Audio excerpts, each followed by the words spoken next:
आदिल बज़ाई को D seat करने का इलेक्शन कमीशन फैसला। कलअदम सुप्रीम कोर्ट ने आदिल बज़ाई को बतौर रुकन असेंबली बहाल कर दिया। सुप्रीम कोर्ट ने इलेक्शन कमीशन के तरीकाकार पर सवालात भी उठा दिए। पीजी लॉ इलेक्शन कमीशन को रोस्ट्रम पर बुला लिया गया। जस्टिस आयशा मलिक ने इस्तफसार किया, आपके पास 2 बयान हल्फी आए थे, एक जीतने वाला कह रहा है मेरा है, दूसरा कहता है वो मेरा नहीं। आपने किस इख्तियार के तहत बगैर इंक्वायरी एक बयान हल्फी को दुरुस्त मान लिया? क्या इलेक्शन कमीशन ये कह सकता है कि बस एक बयान हल्फी पसंद नहीं आया और दूसरा आ गया? आदिल बज़ाई केस में हकाइक जांचने के लिए कमीशन ने क्या इंक्वायरी की? जस्टिस शकील अब्बासी ने रिमार्क्स दिए कि बस बड़े साहब का खत आ गया तो बंदे को डी स्टेट कर दो, ये नहीं हो सकता। जस्टिस मंसूर अली शाह ने कहा कि एक हल्के के अवाम को डिसफ्रेंचाइज करने का पैमाना तो सख्त होना चाहिए। वकील ने कहा कि एक दिन मामला इलेक्शन कमीशन पहुंचा, अगले दिन कार्रवाई शुरू कर दी गई। हमने कहा कि जो नून लीग से वाबस्तगी को बयान हल्फी बताया जा रहा है वो तो हमें दें, लेकिन ऐसा नहीं हुआ। तोशाखाना 2 केस में एफआईए बुशरा बीबी की जमानत मंसूख कराने में नाकाम। इस्लामाबाद हाई कोर्ट ने हिदायत के साथ एफआईए की दरख्वास्त निपटा दी। जस्टिस मियां गुल हसन ने रिमार्क्स दिए, अगर मुलजिम जमानत की रियायत का गलत इस्तेमाल करे तो ट्रायल कोर्ट जमानत कैंसिल कर सकती है।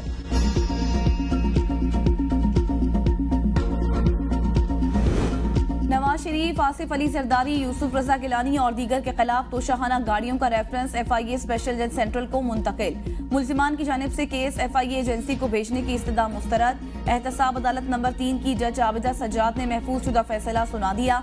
नैब ने केस एफआईए अदालत में भेजने की इस्तदा की थी।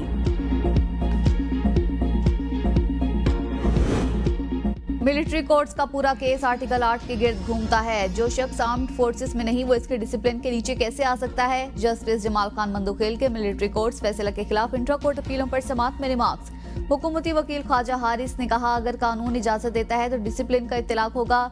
जस्टिस जमाल ने रिमार्क्स दिए, एक शख्स आर्मी में है, इस पर मिलिट्री डिसिप्लिन का इत्तलाक होगा।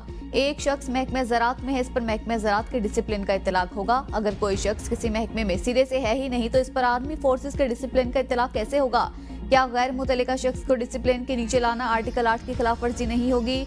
जस्टिस मुसर्रत हिलाली ने रिमार्क्स दिए, क्या आर्मी एक्ट के तहत केस चले तो मुल्जिम के बुनियादी हुकूक खत्म हो जाते हैं? क्या आर्मी एक्ट के जुमरे में आने वाला किसी और दुनिया में चला जाता है?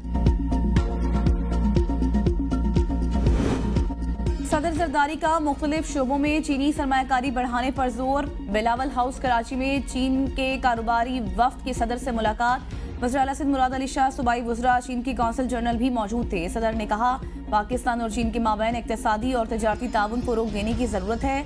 दोनों ममालिक के अवाम बिलखुसूस सरमायाकारों और कारोबारी इदारों के दरमियान रवाबित बढ़ाना होंगे।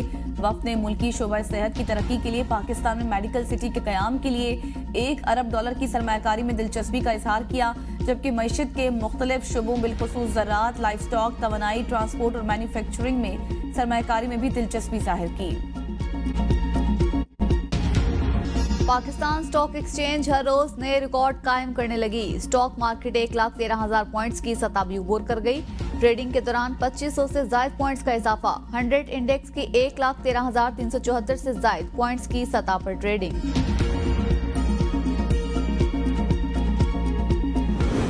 आइंदा साल पाकिस्तान की माशी शरह नमू 3% तक होने का इम्कान। महंगाई की शरह मजीद कम होकर 10% तक आने की पेशगोई। एशियाई तरक्याती बैंक ने एशियन डेवलपमेंट आउटलुक रिपोर्ट जारी कर दी। रिपोर्ट के मुताबिक अफरात ज़र के दबाव में तवक्को से ज्यादा तेजी से कमी आई। महंगाई में कमी से मॉनिटरी पॉलिसी को मजीद कम किया गया।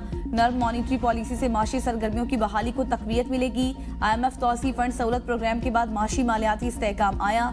सरमायाकारों का एतमाद बहाल हो रहा है। कारोबारी एतमाद में इजाफे से सन्नती पैदावार भी बढ़ने का इम्कान है। माली साल 2025 में बड़ी फसलों की पैदावार मुतासर होने का भी खदशा है।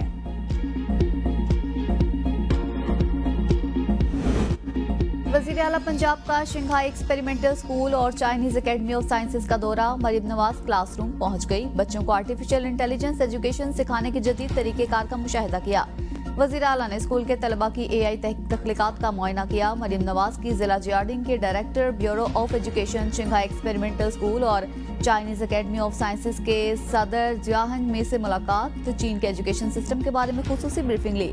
वज़ीर आला ने स्कूल के बजट, निसाब और तरीक़े तालीम के बारे में दरियाफ्त किया। मोहसिन नकवी और परवेज खटक का मुल्की तरक्की में रुकावट डालने वालों से निमटने का अज़्म। वज़ीर दाखिला से तहरीक इंसाफ पार्लियामेंटेरियन के बानी की मुलाकात। बाहमी दिलचस्पी के उमूर, मुल्क की मजमूई सियासी सूरत हाल और इस मुतल्लिक तबादला ख्याल किया गया। खैबर पख्तूनख्वा अमन व अमान के क़याम से मुतल्लिक इक़दामात पर भी गुफ्तगू। परवेज हटक ने इस्लामाबाद में एहतजाज के दौरान शरपसंदों के हमलों में शहीद पुलिस और रेंजर्स एहलकारों की शहादत पर गहरे दुख और अफसोस का इजहार किया। मोहसिन नकवी ने कहा कि पाकिस्तान का मुस्तकबिल ताबनाक है, दुनिया की कोई ताकत तरक्की नहीं रोक सकती। पाकिस्तान हम सब का है और सबने मिलकर इसे आगे लेकर जाना है। अवाम सिर्फ अपने मसाइल का हल चाहते हैं। हुकूमत और पीटीआई का मुज़ाकरात के लिए पार्लियामेंट का प्लेटफॉर्म इस्तेमाल करने का फैसला। Chairman Tehreek Insaf barrister Gohar, opposition leader Umar Ayub, Sahibzada Hamid Raza की स्पीकर अयाज सादिक से मुलाकात। ज़राए के मुताबिक मुज़ाकरात के लिए पार्लियामेंट का फोरम इस्तेमाल करने की तजवीज़ स्पीकर अयाज सादिक ने दी, जिसे तहरीक इंसाफ और हुकूमत दोनों ने तस्लीम कर लिया। मुज़ाकरात बगैर किसी पेश की शराइत के होंगे। मुज़ाकरात का मकसद मुल्क में सियासी अदम इस्तेहकाम और जारी तनाव में कमी होगा।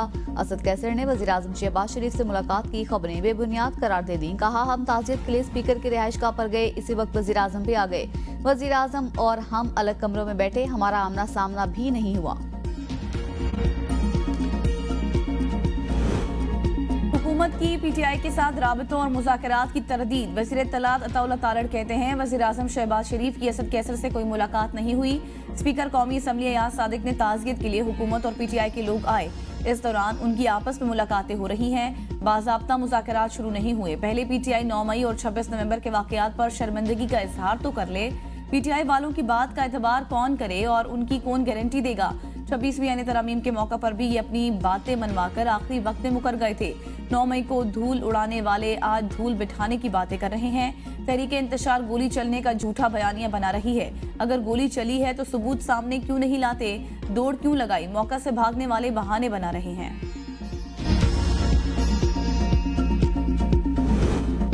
मुज़ाकरात के लिए तमाम स्टेक होल्डर्स को बैठना होगा, इसमें कोई आना वाली बात नहीं। ये मुल्क के लिए अच्छा होगा। सोचना पड़ेगा कैसे पाकिस्तान को ऊपर लेकर जाया जाए। शेर अफजल मरवत का ABN न्यूज़ के प्रोग्राम सवाल से आगे में इजहार ख्याल। कहा, मुज़ाकरात चलते रहते तो बानी पीटीआई 15 से 20 रोज में रिहा हो जाते। 26 नवंबर के एहतजाज के बाइस बानी की रिहाई का मामला खटाई में पड़ गया। डी चौक में एहतजाज की कॉल बानी पीटीआई की थी। बानी पीटीआई और असी रहनुमा रिहा होंगे तो हालात बेहतर होंगे। बानी को रिलीफ मिलता है तो किसी को तकलीफ नहीं होनी चाहिए। मुज़ाकरात अच्छी बात है, मगर बानी पीटीआई दिन में कई रंग बदलते हैं, उनकी गारंटी कौन देगा। वज़ीर दिफा ख्वाजा आसिफ का एक्स पर बयान। कहा, चंद दिन पहले तक उनके मुज़ाकरात सिर्फ एस्टेब्लिशमेंट के साथ हलाल और हुकूमत के साथ हराम थे। पीटीआई जिन हलाकतों की बात करती है उनकी तादाद 12 से 278 बताई जाती है, लेकिन रहनुमा कोई सबूत फराहम नहीं करते। पीटीआई रहनुमाओं से रेंजर्स और पुलिस की शहादतों का एतराफ़ तो दूर, जिक्र भी नहीं होता। ये दोगलापन और दोहरा मयार पीटीआई की शनाख्त और कल्चर है। मशीर वज़ीर आज़म राना सनाउल्लाह के वारंट गिरफ्तारी मुअत्तल। वकील ने गुजरांवाला की अदालत में गिरफ्तारी के ऑर्डर मुअत्तल करने की दरख्वास्त दायर की थी। राना सनाउल्लाह के खिलाफ थाना सैटेलाइट टाउन में 16 अक्टूबर 2020 को PDM जलसे के दौरान कंटेनर हटाने और पुलिस एहलकारों पर गाड़ी चढ़ाने का मुकदमा दर्ज किया गया था। बार बार तलबी के बावजूद राना सनाउल्लाह के पेश न होने पर जुडिशल मजिस्ट्रेट ने 12 दिसंबर को गिरफ्तार करके पेश करने का हुक्म दिया था।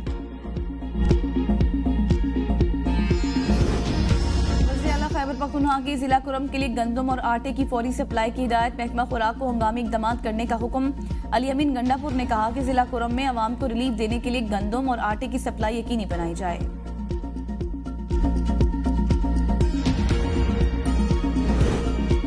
अस्तोर के बालाई इलाकों में 2 से 3 फीट और ब्रिजल टॉप पर 4 फीट से ज्यादा बर्फबारी। स्कर्दू और गिरदनवा में भी बर्फबारी का सिलसिला जारी।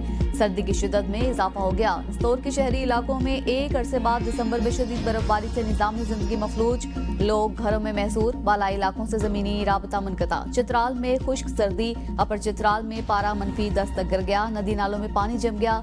सड़कों पर ट्रैफिक की रवानी मुतासिर। पाकिस्तान का मौसमियाती तब्दीलियों से निपटने के लिए आलमी बिरादरी से फौरी इक़दाम का मुतालबा। आलमी अदालत इंसाफ में मौसमियाती तब्दीली पर रियासतों की जिम्मेदारियों के बारे में समाअत। अटॉर्नी जनरल मंसूर उस्मान अमान ने दलाइल में कहा कि ग्रीन हाउस गैसेस के अखराज में पाकिस्तान का हिस्सा 1% से भी कम है, लेकिन दीगर मुल्कों के बरक्स पाकिस्तानी अवाम को मौसमियाती असरात से मौत का खतरा 15 गुना ज्यादा है। अनवर मंसूर का अक़वाम मुत्तहिदा के सेक्रेटरी जनरल के 2022 के खिताब का भी हवाला। कहा, इंसानियत अब मौसमियाती हंगामी सूरत हाल नजरअंदाज करने की मुतहम्मिल नहीं हो सकती। सिंध गैर मुल्की सरमायाकारी के लिए सबसे मौजूद इलाका। हम 200 साल तक थर के कोयले से सस्ती बिजली पैदा कर सकते हैं। शर्जील इनाम मेमन का सरमायाकारी कॉन्फ्रेंस से खिताब। कहा, सिंध हुकूमत ने PPP मोड पर काम कर रही है। हम चाइनीज सरमायाकारों को तहफ़्फ़ुज़ फराहम करेंगे।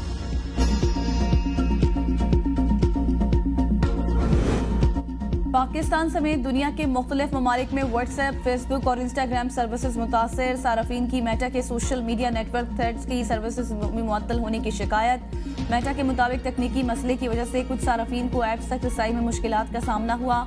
चीज़ों को जल्द अज जल्द मामूल पर लाने के लिए काम कर रहे हैं।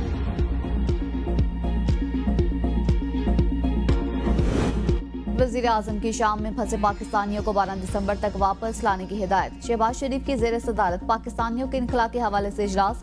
हुकाम ने बताया कि शाम से बैरूत पहुंचने वाले पाकिस्तानियों को चार्टर्ड परवाज से वतन वापस लाया जाएगा।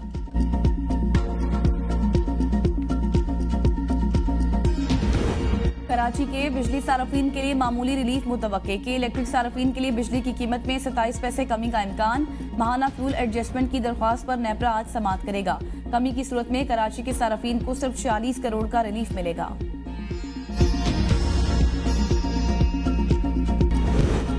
अरबपति कारोबारी शख्सियत एलोन मस्क ने एक और काबिल जिक्र संग मील हासिल कर लिया। टेस्ला, स्टारलिंक, न्यूरोलिंक और स्पेस एक्स जैसी कंपनियों के मालिक एलोन मस्क की दौलत $400 बिलियन से तजावुज कर गई। ब्लूमबर्ग के मुताबिक मस्क तारीख में इस रकम तक पहुंचने वाले पहले शख्स बन गए। मस्क की दौलत में तकरीबन $20 बिलियन का इजाफा हुआ। ऐसा बड़ी डील की वजह से हुआ जिससे उनकी कंपनी स्पेस एक्स की मालियत तकरीबन $350 बिलियन